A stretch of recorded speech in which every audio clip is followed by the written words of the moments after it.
Hello friends, welcome back to our channel Padhle with sir. तो आज की इस वीडियो में हम लोग पढ़ेंगे class 6 civics chapter 8 urban livelihood. तो आप सभी को याद होगा पिछली वाले वीडियो में हम लोगों ने in the factory workshop area के पहले वाले टॉपिक कंप्लीट कर लिए थे। आज की इस वीडियो में हम लोगों को in the factory workshop area start करना है। तो चलिए शुरू करते हैं। आई वॉन्टेड टू हैव ज़ारी work done on one of my dress which I needed for a special occasion.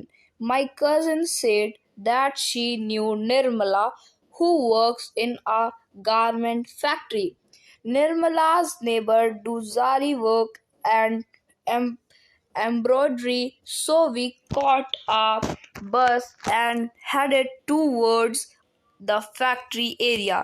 The bus was really crowded. At every stop, more and more people got on, and hardly anyone seemed to get off. People were pushing others to make more space for themselves. My cousin guided me to a corner so that we would not get squashed. I wondered how people travel like this every day. As the bus entered the factory area, people started getting off. We also got off soon at a crossing. What a relief that was!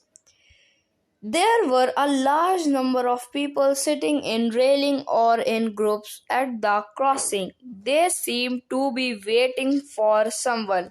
Some groups had people on scooter standing by and talking with them. My cousins explained that this place was called labor chalk.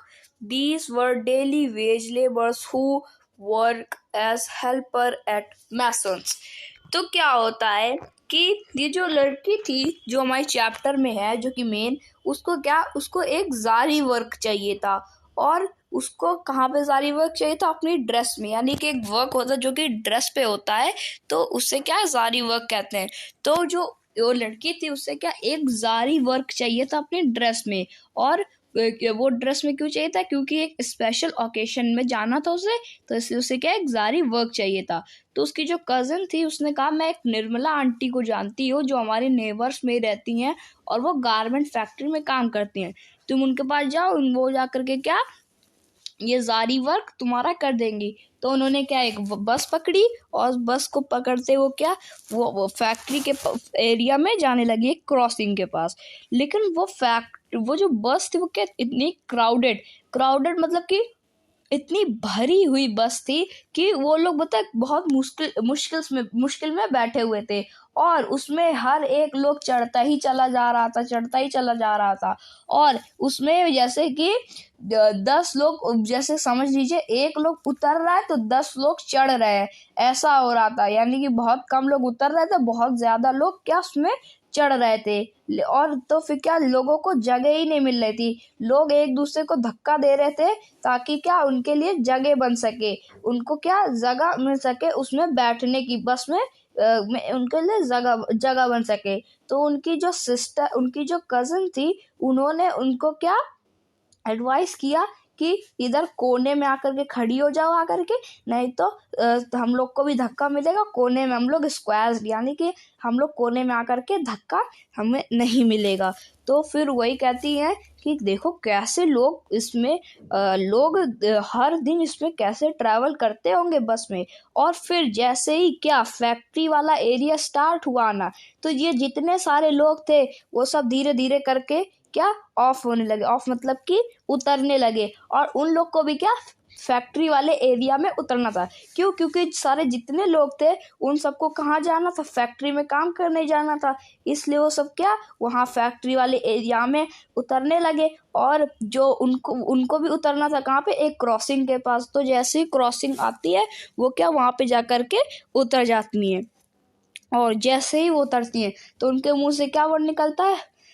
What a relief. कहते कितना आराम हुआ। बस के अंदर तो यार दबेज आ रहे थे। तो वो लोग क्या बाहर निकल के कहते व्हाट आर रिलीफ, थोड़ा चैन की सांस लेते। उसके बाद क्या करते हैं कि वहाँ पे देखते हैं कि बहुत सारे लोग क्या रेलिंग पर बैठे हुए हैं, क्यों, और वो सब क्या ग्रुप में रेलिंग पर बैठे हुए हैं और जैसे लग रहा है जैसे वो किसी का क्या इंतजार कर रहे हैं।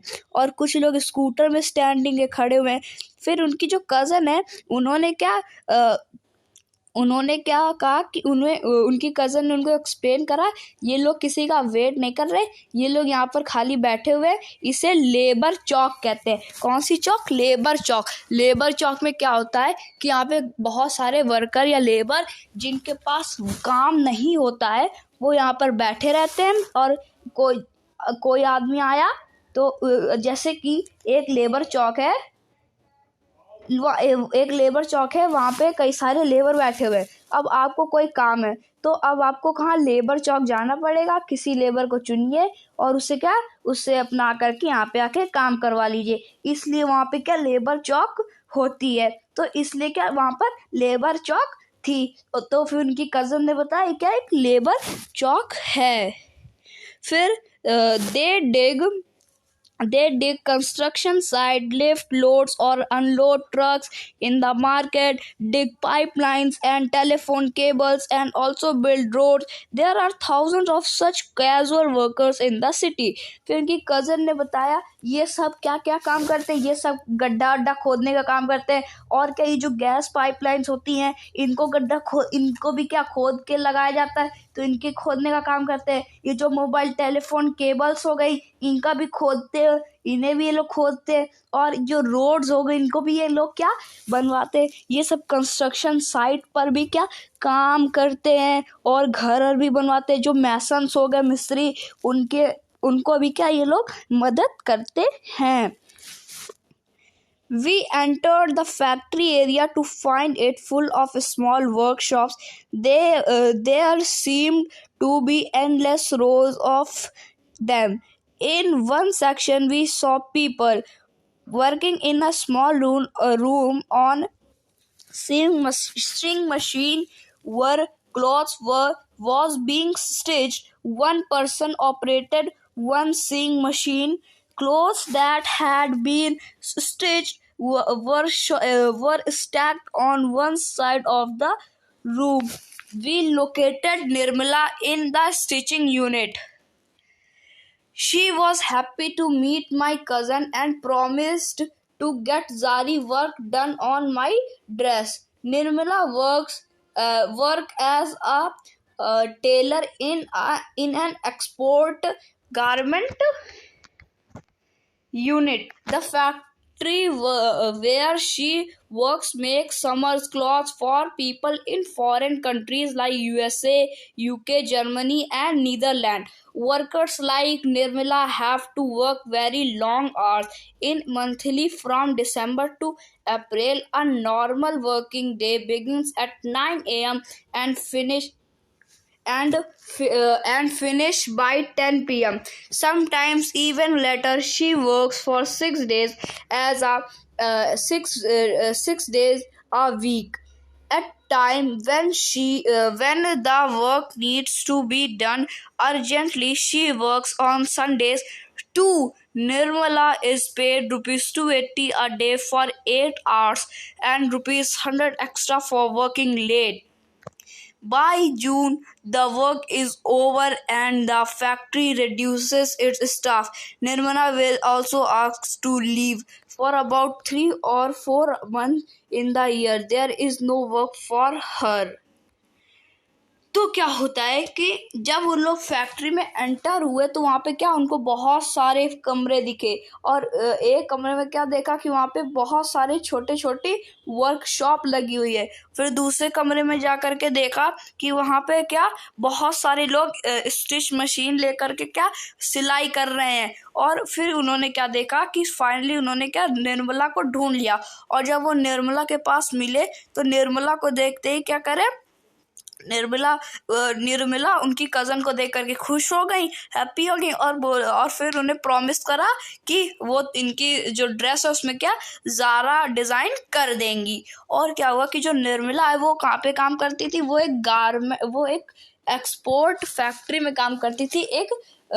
एक गारमेंट कंपनी थी, कपड़ों की कंपनी थी, जो कि फॉरेनर्स के लिए, फॉरेन लोगों के लिए क्या समर के क्लोथ्स बनाती थी, जैसे कि यूएसए हो गया, यूके, जर्मनी, नीदरलैंड्स। यहाँ पे वो लोग कपड़े बनाते थे, गर्मियों के कपड़े उनके लोगों के लिए। और जो वर्कर्स है निरमा के जैसे, वो सब लोग क्या बहुत ज़्यादा काम करते थे लॉन्ग आवर्स के लिए। जैसे दिसंबर से अप्रैल तक उनका क्या काम होता था। और जो नॉर्मल डे वर्किंग होता था, जैसे कि 9 बजे से शुरू, सुबह के 9 बजे से शुरू, रात को 10 बजे तक ख़त्म। तो जितना ये 13 घंटे का काम होता था, उतने में वो लोग क्या काम करते थे। और उन्हें क्या एक हफ्ते के मतलब कि 7 दिन में से उनको 6 दिन क्या काम करना पड़ता था। और अगर किसी दिन ज़्यादा काम हो जाता था तो उन्हें क्या वो काम संडे को भी ख़त्म करना पड़ता था। और जो निर्मला उसे 280 रुपीज़ पर डे मिलते हैं, और 8 घंटे के लिए।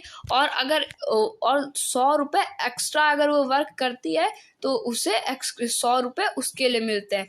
और जून में कोई वर्क नहीं होता तो फैक्ट्री का अपना स्टाफ जो उसे कम करने लगती है। तो फिर निर्मला को भी बोला जाता है कि अब तुम छोड़ो, क्योंकि काम ही नहीं है। तो इसलिए क्या इस बीच उनके पास कोई भी काम नहीं होता है। Most workers like Nirmala are employed on what is known as casual basis. Therefore, they are required to come as and when the employer needs them. They are employed when the employer gets large order or during certain seasons. At other time of the year, they have to find some other works. Jobs like Nirmala's are not permanent. If workers complain about their pay or working conditions, they are asked to leave. There is no job security or protection in if there is ill treatment. They are also expected to work very long hours. For example, in the cloth mill units, the workers work on day and night shifts, with each shift lasting 12 hours. One worker works on one machine for 12 hours and then is replaced by another on the same machine for the next 2 hours. तो क्या कह रहे हैं कि ये जो निर्मला जैसे और भी लोग हैं, जो बहुत सारे वर्कर्स है और एम्प्लॉय है निर्मला जैसे, वो क्या कैजुअल बेसिस पर ही काम करते हैं। जैसे कि उन्हें एक सीजन के लिए कपड़े, मतलब कि उन्हें क्या अप्रैल से दिसंबर तक काम करना, उसके बाद क्या उनको हटा दिया जाएगा। और उनके क्या जॉब भी परमानेंट नहीं है कि हमेशा उनकी जॉब परमानेंट हो जाए। नहीं, उनकी जॉब क्या है कि अभी हटा दिया जाए। अगर कहीं वो बीमार हो गई या लीव की पूछी जाए तो उनको हटा ही दिया जाए, कहीं हटा ही दो उनकी, क्योंकि कोई भी जॉब की सिक्योरिटी या प्रोटेक्शन नहीं होती। अगर वो कहीं बीमार हो गई, ट्रीटमेंट के लिए वहाँ से एक्स्ट्रा पैसा भी नहीं मिलता, और ज़्यादा टाइम लग गया तो नौकरी भी चली जाती है। फॉर एग्जांपल, जैसे कि एक क्लॉथ मिल है, वहाँ पे क्या वर्कर रात दिन काम करते हैं। जैसे 12 घंटे आज उस मशीन में, सेम मशीन में करा, अगले दिन आकर के फिर 12 घंटा उसी सेम मशीन पर क्या उन्हें काम करना पड़ता है। काफ़ी बोर हो जाता है और काफ़ी मेहनत का क्या उसमें काम होता है। तो फ्रेंड्स, ये जो हमारा टॉपिक था ये तो हमारा कंप्लीट हो चुका है। अब जो हमारा नेक्स्ट टॉपिक है वो है इन द ऑफिस एरिया। तो चलिए इसे भी हम लोग इसी वीडियो में स्टार्ट करते हैं। In the office area, my aunt Sudha works as a marketing manager. She had asked us to reach her office before 5:30 p.m. We thought we had get late, so we took an auto rickshaw that managed to get us there just in time. Her office was in an area surrounded by tall buildings. There were hundreds of people coming out. Some headed for the car park while others went towards the row of buses. My aunt is a marketing manager in a company which manufactures biscuits. The factory where the biscuits are made in outside the city. She supervises the work of 50 salespersons who travel to different parts of the city. They get ordered from shopkeepers and collect payment from them. She has divided the city into six regions, and once a week she meets the salesperson on which region. She checks their progress report and discuss problem they has to plan the sales in the entire city, and often has to work late and travel to different places. तो क्या कहती है कि जो उनकी aunt थी सुधा, वो क्या एक मार्केटिंग मैनेजर में काम करती थी, और उन्होंने कहा था कि तुम मेरे ऑफिस 5:30 बजे से पहले आ जाना, और वो लोग क्या लेट हो रहे थे तो उन लोगों ने क्या एक ऑटो रिक्शा करा ताकि वो वहाँ पे टाइम से मैनेज कर सके, वहाँ पे टाइम पर पहुँच जाना। और जब वो अपने उनके ऑफिस में गए तो उन्होंने देखा कि उनका जो ऑफिस था वो चारों तरफ से बड़ी बड़ी बिल्डिंगों से घिरा हुआ है, और 100 पीपल वहाँ से बाहर निकल रहे हैं। कुछ लोग कार पार्किंग की तरफ जा रहे हैं, कुछ लोग बस की रो की तरफ जा रहे हैं।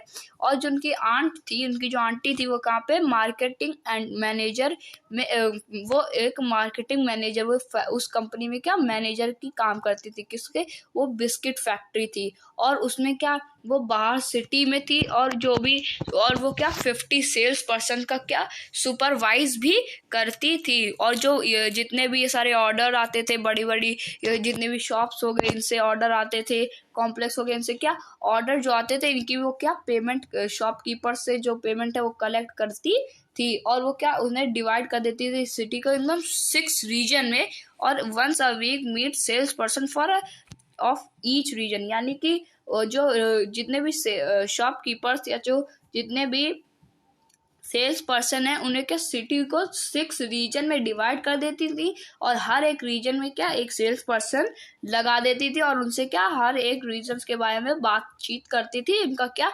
रिपोर्ट है, प्रोग्रेस उन्हें चेक करती थी, उनको डिस्कस करती थी कि जितनी प्रॉब्लम वो सब क्या फेस कर रहे हैं, और इंटायर और उन्हें क्या बोलती थी कि वर्क लेट करो, ऐसे मतलब कि काम ज़्यादा करो, ट्रैवल टू डिफरेंट प्लेसेस, वो डिफरेंट प्लेसेस में जा कर के क्या ट्रैवल करके भी ये सारा काम करती थी।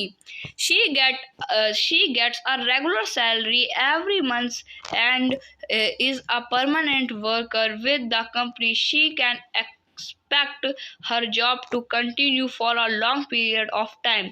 Being a permanent worker, she also gets other benefits such as the following: saving for old age. A part of her salary is kept in a fund with the government. She will earn interest on these savings. When she retires from this job, she will get this money and she can then live on that. Holidays. She gets off on Sundays and national holidays. She also gets some days as annual leave. Medical facilities for her family. Her company pays the medical expenses up to a certain amount of her and her family members. She gets medical leave if she falls ill, and her salary is not cut if she takes this leave. There are many workers in the city who work in offices, factories, and government departments, where they are employed as regular and permanent workers. They attend the same office or factory regularly. Their work is clearly identified. They get a regular salary. Unlike casual workers, they will not be asked to leave if the factory does not have much workers. At the end of the day, we got into my aunt's car exhausted, but it had been so much fun, and I thought how interesting that so many people do so many different things in the city. They have probably never met each other, but it is their work that ties them together and helps to make up city life. तो क्या कहती हैं कि जो 50 salesman का तो ये करती हैं, और जो इनकी सैलरी है इनकी आंट की, वो क्या रेगुलर हर महीने, वो क्या परमानेंट वर्कर है तो उनकी हर महीने क्या सैलरी आ जाती पहली तारीख को। और जो उनका पीरियड ऑफ टाइम है उसके साथ जितनी भी बेनिफिट्स मिलते हैं परमानेंट वर्कर को वो सब भी मिलता है। कैसे? सेविंग फॉर ओल्ड एज, यानी कि जो पैसा होता है उसे क्या ओल्ड एज के लिए भी क्या संभाल करके क्या रखना होता है। तो क्या उनको क्या मतलब कि जितना भी, जैसे उनकी सैलरी है 30,000 मिल रहा है, उसमें से थोड़ा सा पैसा क्या पीएफ जो फंड्स होते हैं उसमें भी जा रहा है, ताकि क्या बुढ़ापे में उनको क्या जब वो बुढ़ी हो जाए, जब रिटायर हो तो उनको वो सारा पैसा दे दिया जाए, ताकि वो क्या वो जो ओल्ड एज है उसमें भी वो क्या सेव कर सके। फिर क्या है एक और बेनिफिट, हॉलीडेज, उनको क्या हॉलीडेज भी मिल जाते हैं। कैसे? जैसे संडे हो गया उस दिन क्या ऑफ रहता है, और जो नेशनल हॉलीडेज भी होती हैं उनमें भी क्या उनको ऑफ मिलता है, और जो एनुअल लीव है उनमें भी उनको क्या ऑफ मिल जाता है। और क्या बेनिफिट्स मिलते हैं? Medical facilities for her family, जो मेडिकल फैसिलिटीज होगी वो भी उनको मिलती है। जैसे उनको कोई बीमारी होगी तो क्या कंपनी वाले सब ठीक करा के देंगे, उनके परिवार में किसी को बीमारी होगी तो क्या परिवार जो भी वो उनके जो भी फैक्ट्री वाले कंपनी वाले हैं वही सब क्या इनकी लीव भी, मतलब कि जो इनकी तबीयत है उसे उनका ट्रीटमेंट पूरा करा के देंगे, और जो उसमें जितना भी लीव लगेगा उसमें भी कोई पैसा ऐसा नहीं कट होगा। और ऐसे बहुत सारे वर्कर्स होते हैं जो गवर्नमेंट में होते हैं, ऑफिस में होते हैं, फैक्ट्रीज में होते हैं, गवर्नमेंट डिपार्टमेंट में होते हैं, एम्प्लॉय होते हैं, परमानेंट वर्कर्स होते हैं, इनको भी क्या ऐसी सारी जो बेनिफिट्स है वो मिलते रहते हैं। और ये सब क्या ये सब ऑफिस फैक्ट्री रेगुलरली अटेंड करते हैं। तो और जो इनका वर्क है वो क्लियरली आइडेंटिफाइड रहता है, और कोई भी casual workers asked to leave factory does not have much work, यानी कि अगर कोई भी फैक्ट्री में काम करता है और अगर उसके पास ज़्यादा काम नहीं है तो फालतू में क्या लीव नहीं भी लेता है। तो क्या इसी के साथ जो इनका डे था वो भी ख़त्म हो रहा था, और ये सब क्या अपनी आंट के कार ही में क्या अपने घर आए। काफ़ी इन लोगों ने मज़ा करा, ये दिन इनके लिए काफ़ी इंटरेस्टिंग रहा। इन्होंने सुबह सुबह जब उठी तो इन्होंने काफ़ी कुछ जाना, काफ़ी कुछ इनको दिखाई पड़ा, मतलब कि दिखाई क्या मतलब कि काफ़ी कुछ इन लोगों ने जाना इंटरेस्टिंग सिटी के बारे में और सिटी की लाइफ के बारे में। तो फ्रेंड्स ये जो हमारा टॉपिक था ये तो कंप्लीट हो चुका है।